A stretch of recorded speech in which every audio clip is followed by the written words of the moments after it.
Hello and welcome to our ventilation demonstration for reducing risk when entering confined space manure storages. We would like to show you some of the dangers associated with manure pits and ways to reduce these dangers. Your presentation today is brought to you by the Department of Agricultural and Biological Engineering at the Pennsylvania State University. Toxic, asphyxiating, and explosive gases are the most dangerous hazards in confined space manure storages. Between 1975 and 2004, 65 fatalities were reported in confined space manure storages.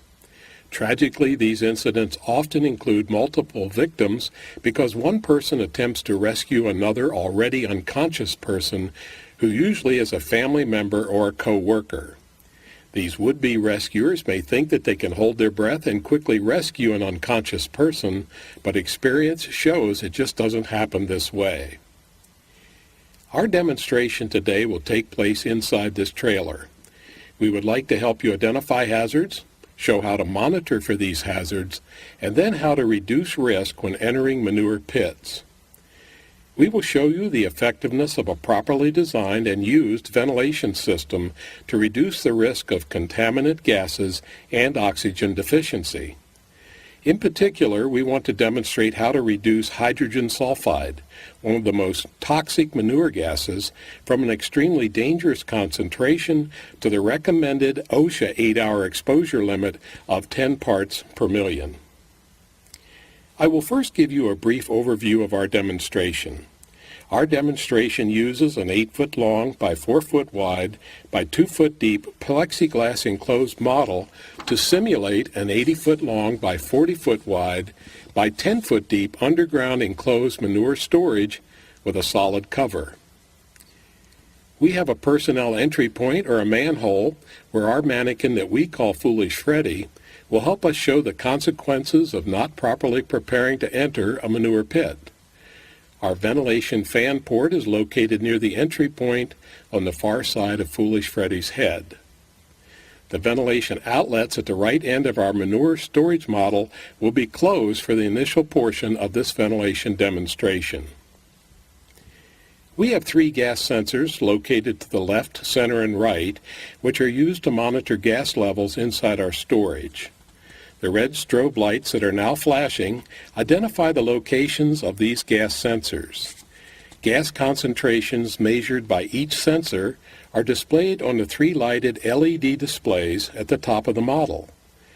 The gas concentrations are reported in units of parts per million, labeled as ppm on the overhead displays. 1 part per million of toxic gas is equivalent to 999,999 parts of air and just 1 part of toxic gas. Right now you can see that our sensors are reading 0 because there is contaminant-free air inside our model. Next, let's talk a little bit more about manure gas hazards. Let me take a moment to discuss some important details related to manure gas. The 4 primary manure gases are hydrogen sulfide, carbon dioxide, ammonia, and methane. Hydrogen sulfide is one of the most dangerous of the manure gases. This gas is colorless and deadens the sense of smell at approximately 100 parts per million. It has a rotten egg odor at low concentrations, but this odor can easily be covered by other common farm smells. The OSHA recommended exposure limit for workers is 10 parts per million for an 8-hour workday, but it is immediately dangerous to life and health at just 100 parts per million. Notice that this is the same concentration as when you can no longer smell the gas. Concentrations near 1,000 parts per million and higher can paralyze breathing muscles in a matter of seconds, resulting in a quick death. This is why we consider hydrogen sulfide to be one of the most dangerous manure gases. Carbon dioxide is a colorless and odorless gas that is dangerous because it displaces oxygen. Without the proper amount of oxygen to breathe, we can very quickly become disoriented and lose consciousness. Our third gas is ammonia. It is colorless and has a pungent odor at relatively low concentrations. Since it is very irritating to the eyes and throat at low levels, it usually drives people away from the area before it becomes lethal. Methane gas is colorless and odorless and presents a serious fire and explosion hazard. At high levels, it displaces oxygen and asphyxiates, but it is primarily an explosion hazard. And we should also mention oxygen. The air that we are breathing right now contains approximately 21% oxygen, and this gas is necessary to sustain life. The minimum allowable level for safe breathing is 19.5%. As oxygen levels decrease, we become disoriented, confused, and short of breath, and we quickly lose consciousness if the oxygen level drops below 10%. We will now begin to demonstrate the evacuation of hydrogen sulfide from the enclosed manure pit. For safety purposes, we are filling our tank with a non-toxic gas instead of the highly toxic hydrogen sulfide. This non-toxic gas has the same ventilation characteristics as hydrogen sulfide, so it behaves the same way when we ventilate the manure storage. As we begin filling the pit with gas, we see the gas concentration readings on the large LED displays change as the gas fills the storage. Now let's talk for a moment about the recommended exposure limits for some important gases. These are the maximum allowable concentrations for hydrogen sulfide and methane, and the minimum allowable concentration of oxygen for workers in confined spaces. Hydrogen sulfide must be below 10 parts per million. Remember this number, I will come back to it in a few minutes. Methane must be below 1,000 parts per million. And oxygen must be above 19.5% by volume. Many farmers know that toxic gases may exist in their manure storage, but think that they can retrieve something or repair equipment like an agitator pump quickly enough to avoid being overcome. Just because a farmer has entered and safely exited an unventilated confined space manure storage before doesn't mean he or she won't be overcome the next time they enter if not properly prepared. We all know farmers are typically under pressure to finish jobs quickly and may overlook safety precautions when entering a manure pit. They may behave like foolish Freddie and enter without a full understanding of the conditions in the manure storage. The model looks the same as when we started the demonstration. I can't see or smell any toxic gas. The storage looks okay, but let's see what happens when foolish Freddie enters the manure storage that appears to be safe. We know it contains a very high level of toxic hydrogen sulfide because we have our 3 gas sensors providing us with accurate readouts in parts per million or ppm. As we can see, foolish Freddie is carefully descending the ladder. As you have just witnessed, he passed out when he got near the bottom of the ladder. He is now unconscious on the floor of the storage. This is a very bad situation for foolish Freddie because he is now unresponsive in an atmosphere filled with hydrogen sulfide. With hydrogen sulfide concentrations this high, foolish Freddie would be dead in a few minutes. Now, how could foolish Freddie have reduced his risk while entering? There are several things he could have done, and here are some tips that we have for you when you must enter a pit. Foolish Freddie should have asked a second person to work with him and watch while he worked in the pit. However, this second person should not enter the pit, even in an emergency. Foolish Freddie and his co-workers should have tested the atmosphere inside the pit for dangerous gases and oxygen depletion using a handheld gas detector. This type of equipment can be borrowed, rented, or purchased. We will demonstrate a gas detector shortly. Foolish Freddie should have ventilated the manure storage with forced fresh air before he entered and kept the fans running while he was working. Finally, foolish Freddie and his co-workers should have used a lift tripod with a fall arrest system. In the event of an emergency such as what we see now, foolish Freddie's co-worker could have safely lifted him from the pit. We will now show you how to use an electronic handheld gas detector to test air quality. This device is small and compact and monitors for hydrogen sulfide with a length of hose. Right now we are holding the monitor in fresh air, and it indicates that the air is safe.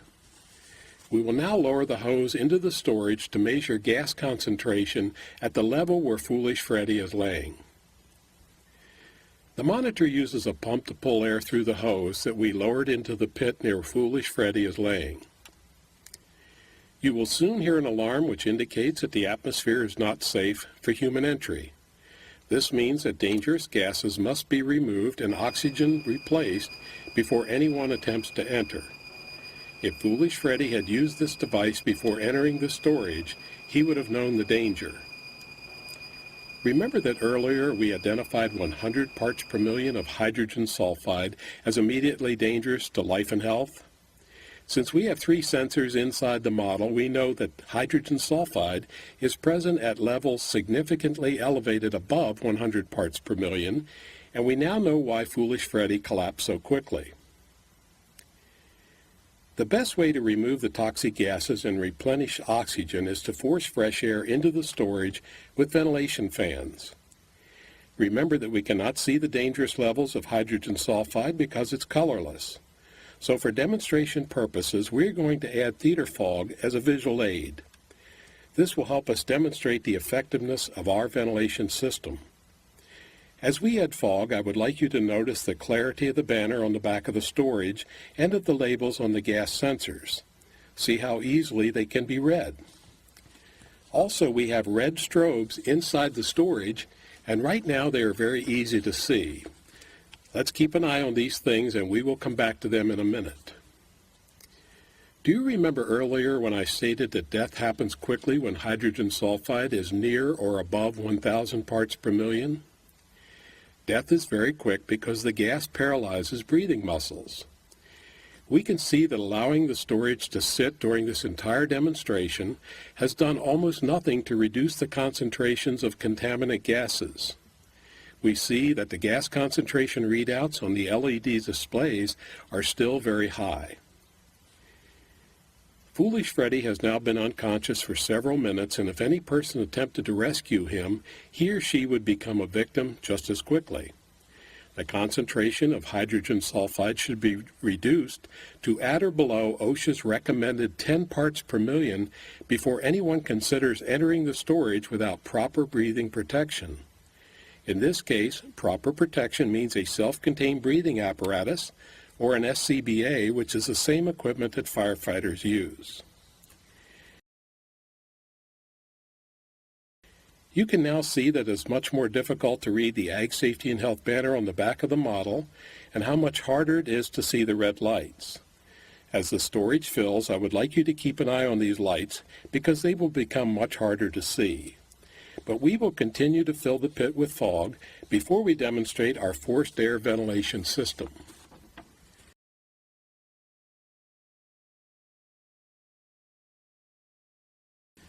Forced air ventilation is a positive pressure system and does just what it sounds like. This system forces fresh air into the pit while forcing contaminated air out. This type of ventilation is faster acting and more effective than a negative pressure system, which would try to pull the contaminated air out of the storage. For our demonstration, we are using a fan to force air into the left end of the storage, with exhaust air being forced out at the right end. Since air is entering and exiting at opposite ends of the storage, we call this tunnel ventilation. Other fan and outlet locations would evacuate the storage, but not as efficiently as tunnel ventilation configurations. Before we ventilate our model manure pit, I will show you a computer simulation of how this works. This box represents our manure storage model. Blue represents fresh air outside and above the model.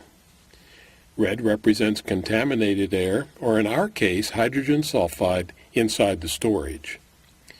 Just like our model, the fan is on the left end of the pit, and the vent outlets are on the right end. We will now turn on the ventilation fan in the simulation.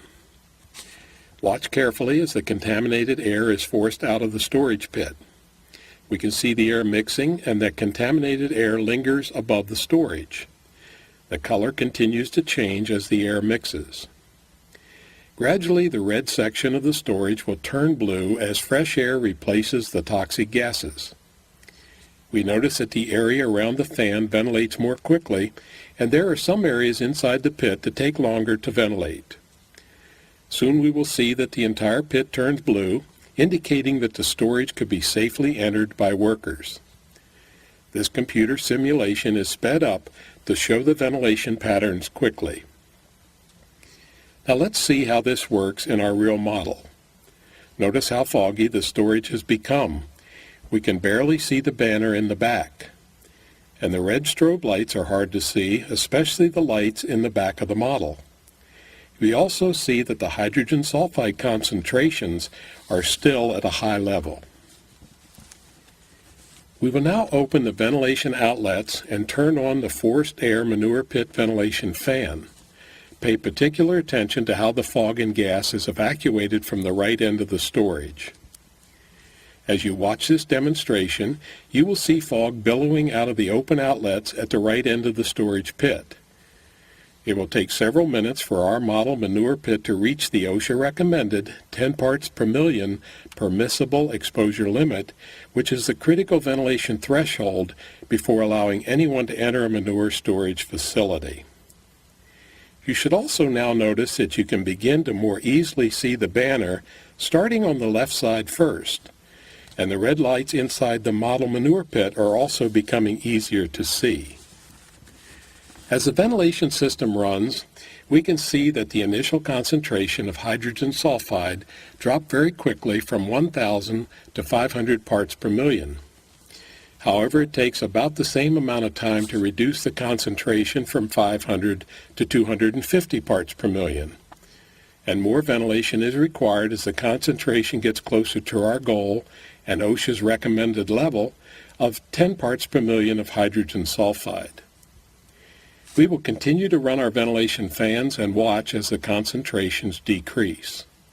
But remember, the only way to know under real-life conditions if the concentration is below 10 parts per million is by using a gas monitor. We can see the concentrations are decreasing fairly quickly. As the hydrogen sulfide continues to be evacuated from the pit, let's talk for a moment about the ventilation of slotted floor manure pits below animal housing. Our demonstration today used a solid cover, but many manure storages are located beneath animal living quarters with partially or totally slotted floors. Evacuation times for such storages are longer than for solid cover storages. And when ventilating slotted floor storages, the ventilation in the animal living quarters must operate at the maximum hot weather rate for at least 5 minutes before the manure pit is ventilated. In some instances, animals and personnel must be removed from the animal living quarters prior to ventilating the manure pit. For example, if the hydrogen sulfide level exceeds 80 parts per million in the pit, animals must be removed prior to ventilating the slotted floor storage. To reinforce the important concentration levels of hydrogen sulfide gas, 10 parts per million is the OSHA 8-hour permissible exposure level, also known as the PEL. 50 parts per million is the short-term 15-minute exposure level, also known as the STEL. And at 100 parts per million, hydrogen sulfide is immediately dangerous to life and health, also known as the IDLH for this gas. In addition to these levels, we have identified a threshold level of 80 parts per million for the initial hydrogen sulfide concentration in the pit. If the hydrogen sulfide level in the pit exceeds 80 parts per million, activation of pit ventilation likely will yield hydrogen sulfide levels greater than the short-term exposure level of 50 parts per million in the animal living quarters. Thus, initial hydrogen sulfide concentrations in the pit greater than 80 parts per million would require the removal of animals and personnel from the barn area prior to activating the pit ventilation system. I would like to bring your attention back to the covered manure storage model. We can see that the hydrogen sulfide concentrations are approaching our OSHA recommended goal of 10 parts per million. This, however, has shown us that ventilation is not immediate. It takes time to remove this dangerous manure gas. As expected, concentrations on the left side of the pit are near or below 10 parts per million, and a person would be able to enter the storage to work or rescue a victim when the 10 parts per million goal is reached at all monitoring stations. Typical ventilation times to remove toxic gases from solid cover manure storage pits range from 4 minutes for small storages to 10 minutes for large storages. Ventilation times for slotted floor storages can be as high as 15 minutes. We would like to leave you with a few reminders for when you need to enter confined space manure storage. It is very important to provide training. All employees and family members should be trained on the hazards associated with confined space manure storage. They should be knowledgeable about gas detection and other safe entry procedures. Empty the storage so it contains less than 6 inches of residual manure. This is important because disturbing or agitating the manure releases toxic gas, and the less manure in the pit, the safer the conditions if you need to enter it. Use a monitor to check for potentially dangerous atmospheres before entry. This will enable you to know the condition of the air inside the manure storage prior to entry. You should also continue to monitor while you are working in the pit. Ventilate the manure storage prior to entry to remove the potentially toxic manure gas and to replenish oxygen levels. Continue ventilation while working in the manure storage pit. Gases may accumulate while a person is in the storage, and it is important to remove these gases. Never work alone. Your co-worker should never enter the pit. He or she needs to be able to respond quickly in an emergency. Use a lift harness and tripod with a self-retracting lifeline. This would protect you if you happen to slip, fall, or were overcome by gas in the pit. Your co-worker would be able to remove you in an emergency using the tripod's winch. Without gas monitoring equipment and adequate ventilation, wearing an expensive and difficult-to-use self-contained breathing apparatus, or an SCBA, is the only way a person can enter confined space manure storage without risking death. A cartridge-type respirator, like we were showing you, will do absolutely nothing to protect you. Since our storage has been continuously ventilated, we will now resample the air using our handheld gas detector. Because we have properly and effectively ventilated the pit, we will not hear the audible alarm, and workers and rescuers can now safely enter the pit. This concludes our demonstration. If you would like more information about confined space gas hazards, ventilation systems, or gas and oxygen monitoring equipment, you're welcome to visit our website at www.manurepitsafety.psu.edu. Thank you very much for watching our demonstration today.